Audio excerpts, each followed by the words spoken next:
معزز سامعین گرامی کے در دو اہم مسئلے ہیں جن کی طرف توجہ مبذول کروا کے اپنی بات کو ختم کریں گے۔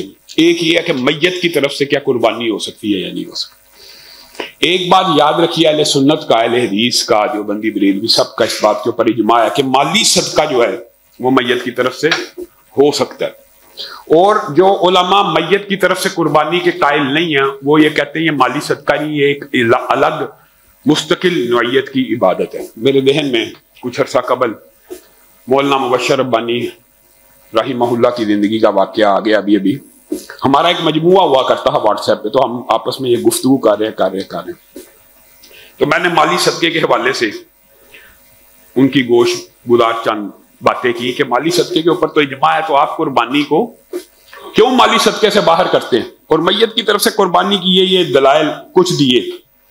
تو کچھ دیر بعد ان کا جواب آیا کہ میں نے آپ کے دلائل کے اوپر غور کیا ہے، تو میں اس نتیجے پہ پہنچا ہوں اگر تو آپ کسی میت کی طرف سے بطور مالی صدقہ قربانی کر رہے ہیں پھر آپ اس بات پہ میرے ساتھ متفق ہو جائیے، میں آپ کے ساتھ متفق ہو جاتا ہوں۔ مجھے کہتے ہیں، میں تو ایک ادنا سا طالب علم، وہ مفتی تھے، کہ وہ جو قربانی آپ میت کی طرف سے بطور صدقہ کر رہے ہیں اس کا گوشت کا ایک ٹکڑا بھی آپ اپنے گھر نہیں رکھیں گے، سارا غریبوں میں بانٹ دیں۔ میں کہا چلیں آپ فتویٰ تو دیں کہ میت کی طرف سے قربانی ہو جاتی ہے، پھر ہم لوگوں کو یہ بھی بتا دیں گے کہ وہ قربانی جو میت کی طرف سے کی جاتی ہے اس کا سارا گوشت باہر بانٹنا۔ تو میرا جو ذاتی رجحان ہے وہ اس طرف ہے کہ میت کی طرف سے قربانی ہو جاتی ہے، کیونکہ مالی صدقہ میت کی طرف سے کرنا رسول اللہ کی سنت بھی ہے، اور خود رسول اللہ صلی اللہ علیہ وآلہ وسلم نے جب قربانی کی، آپ ان کی قربانی کے الفاظ دیکھیں، یہ میرے اور میرے گھرانے والوں کی طرف سے، گھرانے والے سارے زندہ تو نہیں تھے، حضرت خدیجہ تو دنیا میں نہیں تھی۔ پھر دوسری جو روایت کے الفاظ ہیں، یہ میری طرف سے اور یہ میری امت کے ان غریبوں کی طرف سے جو قربانی۔ تو یہاں پہ ایک دلچسپ جملہ ذہن میں آتا ہے کہ جو ابھی پیدا نہیں ہوئے ان کی طرف سے بھی رسول اللہ نے قربانی کر دی ہے، تو جو پیدا ہو کے چلے گئے ہیں ان کی طرف سے نہیں ہو سکتی۔ نہیں ہے، یہ تو ہے ایک فکرہ کسنا یا آپ گرا لگانا سمجھ لیں، لیکن حقیقت بات یہ ہے کہ جب رسول اللہ نے یہ کہا میری امت کے ان غریبوں کی طرف سے بھی ہے جن میں قربانی کی استطاعت نہیں تھی، تو وہ غریب کیا امت کے جو پہلے فوت ہو گئے تھے وہ شامل نہیں تھے؟ تو قربانی کے اندر فوت شدگان کو شامل کیا جا سکتا ہے مالی صدقے کے طور کے اوپر۔ اور دوسری جو اہم بات ہے وہ یہ ہے کہ قربانی کے دن کتنے، یہ بڑے دکھ کی بات ہے، یہ پھر وہی بات ہے ٹسل بازی کی۔ ہمارے حنفی بھائی یہ سمجھتے ہیں یہ جی اہل حدیثوں اور احناف کے درمیان کوئی بڑا معرکۃ الرا مسئلہ، ہرگز نہیں۔ یہ اہل حدیث کے اندر بھی بعض علماء کا اختلاف ہے اور احناف کے اندر بھی بعض علماء، یہ اجتہادی نوعیت کے مسائل ہیں، یہ عقیدے کے باب نہیں ہے کہ آپ اس کو کہتے ہیں یہ ایک مسلک کا مسئلہ ہے۔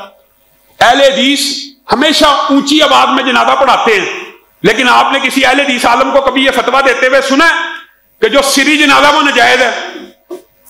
ہمارے نزدیک جائز ہے، آواز کم کر کے بھی پڑھایا جا سکتا ہے، لیکن اونچی آواز میں پڑھایا جاتا ہے تاکہ ہمیں اس سنت پہ عمل کر لیں، وہ آپ دوسری سنت پہ عمل کر رہے ہیں، تو ہم نے کبھی آپ کو یہ کہا کہ وہ حرام ہے؟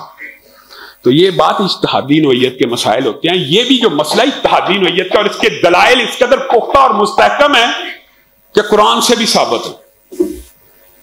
قرآن پاک میں آیا کہ جانوروں کی گردنوں کے اوپر چھری پھیرو ایام معلومات میں، پھر ایام معدودات کا ذکر ہے، اور عربی میں یوم کی جمع کیا ہے ایام، اور ایام دلالت کرتا ہے کم از کم کتنے دنوں کے اوپر؟ 3، 2 کے لیے یومین ہے، کم از کم 3 دن۔ اب آپ ایمانداری سے بتائیے یوم نہر کے بعد اجماع امت ہے، اجماع امت، ایام تشریق کن دنوں کو کہا جاتا ہے؟ 11، 12 اور 13 کو، اور یوم النہر کا نام یوم نہر الگ ہے، اور ہر یوم تشریق ایام تشریق میں ذبح ہے، یہ حدیث یہ روایات الگ ہیں، لیکن قرآن پاک میں آیا ایام معلومات۔ جائیے تمام احناف سے پوچھ لیجئے، ایام معلومات کا ترجمہ بھی ایام تشریق سے کیا جاتا ہے۔ اور افسوس کی بات یہ، اب حج پہ جاتے ہیں، حج پہ جاتے ہیں نا، وہاں پہ کوئی اعتراض نہیں، وہاں پہ احناف بھائی بھی جائیں گے تو ان کو کوئی مسئلہ نہیں ہے، 11 کو قربانی ہو رہی ہے، 12 کو ہو رہی ہے، 13 کو ہو رہی ہے، وہاں پہ کوئی مسئلہ نہیں، اور حاجی مینا میں 13ویں تک رہتا ہے، اور اللہ قرآن پاک میں کہتا ہے فَمَن تَعَجَّلَ فِي يَوْمَيْنِ فَلَا إِثْمَ عَلَيْهِ وَمَن تَأَخَّرَ اگر ایام سے مراد 10 11 اور 12 ہے، 10 11 اور 12 ہے، تو فمن تعجل فی یومین میں تو حاجی کو نکل آنا چاہیے کس تاریخ کو؟ 11 کو. سمجھ رہے ہیں؟ اگر یہ 3 دن ہے، 10 11 اور 12 3 دن ہے، تو جو تحجیل کرنا چاہتا ہے وہ کب نکلے؟ 11 کو. کوئی پوری دنیا میں حاجی 11 کو منا چھوڑتا ہے؟ کب چھوڑتا ہے؟ یا 12 کو یا 13 کو.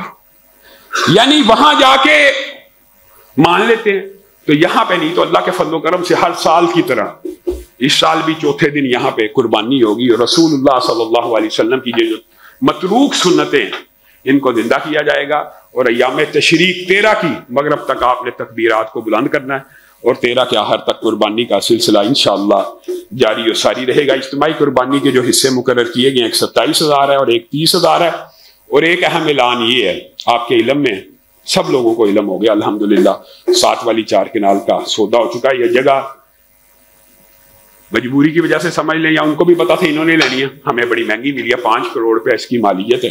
اور اوپر جتنے پیسے لگنے ہم نے اس کے اندر فی الوقت جو مسجد کے اندر ڈالنی ہے وہ 1600 مسلح کی جگہ ڈالنی ہے، اور فی مسلح اس کی قیمت 60,000 کا مختص کی گئی ہے. جتنے ساتھی آئے ہیں کم از کم 1-1 2 مسلح اس حصے کے لیے ڈالیں تاکہ ہم اس جگہ کی پیمنٹ کریں اور سب ساتھی اس اجر و ثواب میں شریک ہو جائیں. سبحان ربک رب العزت عما یصفون وسلام علی المرسلین والحمد للہ رب العالمین.